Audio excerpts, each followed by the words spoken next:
ಇನ್ನೊಬ್ಬರ ಬಗ್ಗೆ ಮಾತಾಡಕ್ಕೆ ತಾಕತ್ ಬೇಕು ಮನುಷ್ಯಗೆ. ಈಗ ನಾವು ಓದಿದ್ದು ಯಾರು ಬೇಕಾಗಿದ್ದಿಲ್ಲ, ಯಾರು ಹೇಳೋ ಅವಶ್ಯಕತೆ ಇದ್ದಿದ್ದಿಲ್ಲ.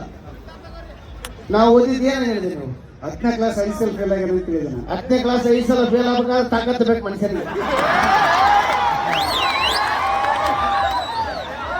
ಒಂದ್ಸಲ ಫೇಲ್ ಆದ್ರೂ ಜೀವನದಾಗ ಫೇಲ್ ಆಗಿಬಿಡ್ತಾವ. ನಾನು ಜೀವನ ಆಯ್ತಾಗೆ ನೀವೇನು ಓದಿರಿ? ನಾನು BA ಓದಿನ. ಮತ್ತೆ BA ದೊಡ್ಡದ SSLC ದೊಡ್ಡದ?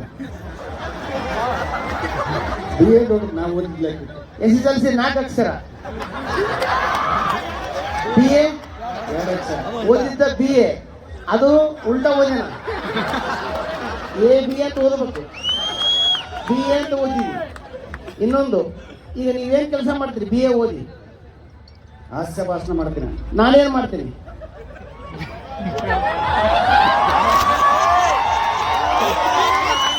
ನಮ್ಮ ಅದೃಷ್ಟ ಅದು ಅದೃಷ್ಟ. ಯಾರಿಗೆ ಹೆಂಗ್ ಬೇಕಾದ್ರೆ ಬರ್ಬೋದು, ಯಾರಿಗೆ ಹೆಂಗ್ ಬೇಕಾದ್ರೆ ಹೋಗ್ಬೋದು. SSLC 5 ಸಲ ಫೇಲ್ ಆದವ್ರು ಏನ್ ಕೆಲಸ ಮಾಡ್ತೀನಿ? BA ಓದಿ ಅದೇ ಕೆಲಸ ಮಾಡ್ತಾನೆ. ಎಷ್ಟು ವರ್ಷ ವೇಸ್ಟ್ ಮಾಡ್ಕೊಂಡು ಜೀವನದಾಗ ಅನಿಲ್ ಕಪೂರ್ ಕಂಡಂಗೆ ಆಗ್ತೀನಿ, ನಾವು ಭೂಮಿ ಕಂಡಂಗೆ ಆಗ್ತೀನಿ. ಇವೆಲ್ಲ ಯಾಕೆ ಬೇಕು? ಅನಿಲ್ ಕಪೂರ್ ಕಂಡಂಗೆ ಆಗ್ತೀರಿ ನೀವು?